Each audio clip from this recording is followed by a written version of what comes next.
నమస్తే. హిందూ దేవతల మీద నాన్ వెజ్ చేసిన కామెంట్స్ దేశవ్యాప్తంగా చర్చనీయాంశంగా మారింది. ఇప్పుడే యాక్టర్ కరాటే కళ్యాణ్ కూడా పంజాగుట్ట పిఎస్లో నాన్ వెజ్ మీద కేసు నమోదు చేసింది. ఇట్లా చాలా కేసులు నమోదవుతున్నాయి. ఎప్పుడైతే గరికపాటిని, యాక్టర్ శివాజీని, అదేవిధంగా మహిళల్ని, దేవతల్ని అవమానించే విధంగా, కించపరిచే విధంగా నాన్ వెజ్ కామెంట్ చేసిందో అప్పటి నుంచి దాదాపు 8 మిలియన్ల సబ్స్క్రైబర్స్ ఉన్నటువంటి నాన్ వెజ్కి సంబంధించి దాదాపు లక్షల్లో అన్సబ్స్క్రైబ్ చేస్తున్నారు. నాన్ వెజ్ని ఖచ్చితంగా అన్ఫాలో కొట్టాలంటూ పెద్ద ఎత్తున పోస్టులు పెడుతున్నారు. సో మాట్లాడే ప్రయత్నం చేద్దాం. ప్రస్తుతం మనతో పాటు యువనేత, అదేవిధంగా student leader Vemula Ramakrishnulu. So non veg ఒక దేవతల మీద, సీతాదేవి మీద కావచ్చు, లేకపోతే ద్రౌపది మీద చేసినటువంటి కామెంట్ చూస్తూ ఉంటే ఏమనిపిస్తాం? భారతదేశ సంస్కృతి అంటే ఆడవాళ్ళని గౌరవించే సంస్కృతి మన భారతదేశ సంస్కృతి.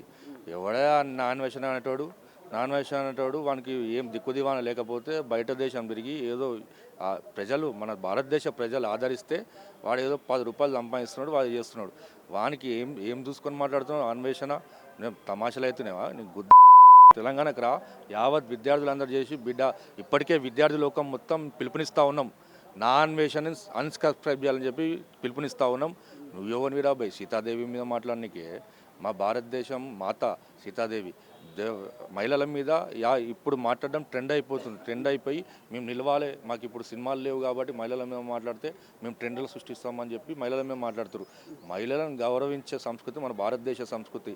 నాన్ వెజ్ అన్న కొడుక ఇప్పటికే విద్యార్థి లోకం మొత్తం కన్నెర్ర అవుతుంది.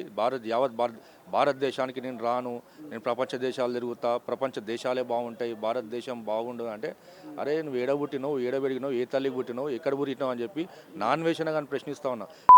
తెలంగాణ నువ్వు అడుగుపెట్టరా, నువ్వు భారతదేశానికి ఎప్పుడైనా అడుగుపెట్టు బిడ్డ, నేను అక్కడనే నేను చీల్చి చెండాడతారు. ఎందుకంటే భారతదేశం, అరే నేను భారతదేశాల ప్రజలు ఆదరించకపోతే విదేశాలు నేను ఎవరు గుర్తుపడతారు రా భయ్? నేను ఎవడన్నా విదేశాలు గుర్తుపడతారా? నేను రమ్మంటారా, పొమ్మంటారా?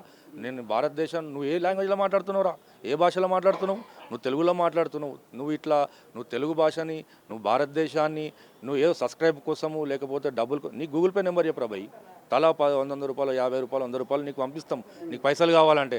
నువ్వు ఏంద్రా భయ్ చిల్లర లెక్కలు 10 రూపాయల కోసం, 20 రూపాయల కోసం సబ్స్క్రైబర్లు కావాలని చెప్పి, ఏదో కాంట్రవర్సీ ఉండాలని చెప్పి ఎట్లా పడితే అట్లా మాట్లాడితే బిడ్డ నాన్ వెజ్నా పలిగిపోతుందని చెప్పి హెచ్చరిస్తూ ఉన్నాం. ఇప్పటికే యావత్ భారతదేశ ప్రజలందరూ నాన్ వెజ్ని అన్సబ్స్క్రైబ్ చేయాలి. ఎందుకంటే విదేశాలు చూపిస్తాడు ఒక్కొక్కరికి. మిడిల్ క్లాస్ సబ్స్క్రైబర్స్ అందరూ ఎవరానికి మిడిల్ క్లాసులు, ఓవర్ మిడిల్ క్లాస్. ఎందుకంటే విదేశాలకు పోతారు, మేము పోలేకపోతున్నాం, చూద్దామన్న ఉద్దేశంతో వాడిని సబ్స్క్రైబ్ చేస్తే వాడు ఏం చేయాలి? వాడి పని ఏంది? విదేశాలు చూపించాలి. నీకెందుకు రా భయ్? వాడు ఎవడో మాట్లాడితే నీకెందుకు అవన్నీ? నీ అన్వేషణ, నీ కాన్సెప్ట్ ఏంది? విదేశాలు చూపించాలి, నువ్వు టూరిస్ట్, నువ్వు అంతే. అది చేసుకోకుండా నువ్వు సబ్స్క్రైబర్ పెడతారు, నేను కాంట్రవర్సీ మాట్లాడితే నాకు సబ్స్క్రైబర్ కావాలని చెప్పి ఎట్లా పడితే అట్లా మాట్లాడినావు అనుకో బిడ్డ, నీ టోపీ తీసి బట్టలు కూడా తీసి కొడతామని చెప్పి, అవసరమైతే నీ అడ్రస్ కనుకొని విదేశాలకు కూడా వస్తాం రా భయ్. నువ్వు ఇట్లా నాటకాలు అసలు మాట్లాడద్దు. కానీ నువ్వు భారతదేశం మాతల గురించి, దేవి దేవతల గురించి మాట్లాడుతున్నావు కాబట్టి అని చెప్పి తెలియజేస్తాను. ఇట్లా ఇప్పటికే కేసులు నమోదవుతూ ఉన్నాయి రాష్ట్ర వ్యాప్తంగా, అటు ఏపీలో కావచ్చు, ఇటు తెలంగాణలో కావచ్చు కేసులు నమోదు అవుతున్నటువంటి పరిస్థితి. భవిష్యత్తులో విద్యార్థి నాయకులుగా మీరేమన్నా స్టేట్మెంట్ ఇస్తారా? కేసులు నమోదవుతున్నాయంటే ఇప్పుడు ఒకరు వ్యక్తిగతంగా ఒక వ్యక్తి మీద మాట్లాడితే కేసు పెడితే ఒకటి. మేము సుప్రీంకోర్టుని, హైకోర్టుని విజ్ఞప్తి చేస్తూ ఉన్నాం, భారతదేశ ప్రభుత్వాన్ని విజ్ఞప్తి చేస్తూ ఉన్నాం.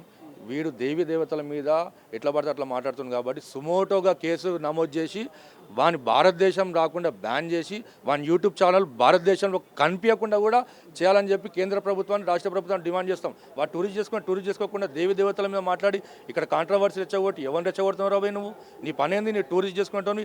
రాష్ట్ర కేంద్ర ప్రభుత్వాన్ని మేము విజ్ఞప్తి చేస్తూ ఉన్నాం, డిమాండ్ చేస్తూ ఉన్నాం. వాంది ఎట్లయితే మీరు మొన్నటిదాకా ఏదో గేమ్స్ తీసేసిరో, పబ్జీ గేమ్ తీసేసిరో, వాంది కూడా యూట్యూబ్లో కనిపించకుండా చేయాలని చెప్పి డిమాండ్ చేస్తూ ఉన్నాం. రైట్. ఇది కేంద్ర రాష్ట్ర ప్రభుత్వాలు సుమోటోగా నాన్ వెజ్ మీద కేసు నమోదు చేయాలి. దేవి దేవతల మీద చేస్తున్నటువంటి కామెంట్స్కు పులి స్టాప్ పడాలంటే నాన్ వెజ్ అనేటువంటి ఆ యూట్యూబ్ ఛానల్ అసలు కనిపించకుండా పబ్జీలా బ్యాన్ చేయాలంటూ మరి స్టూడెంట్ లీడర్ అయినటువంటి వేముల రామకృష్ణ డిమాండ్ చేస్తున్నటువంటి పరిస్థితి. బట్ ఏదేమైనప్పటికీ నాన్ వెజ్ మీద మాత్రము వ్యతిరేకత పెరుగుతుంది, రోజు రోజుకు కేసులు పెరుగుతున్నాయి.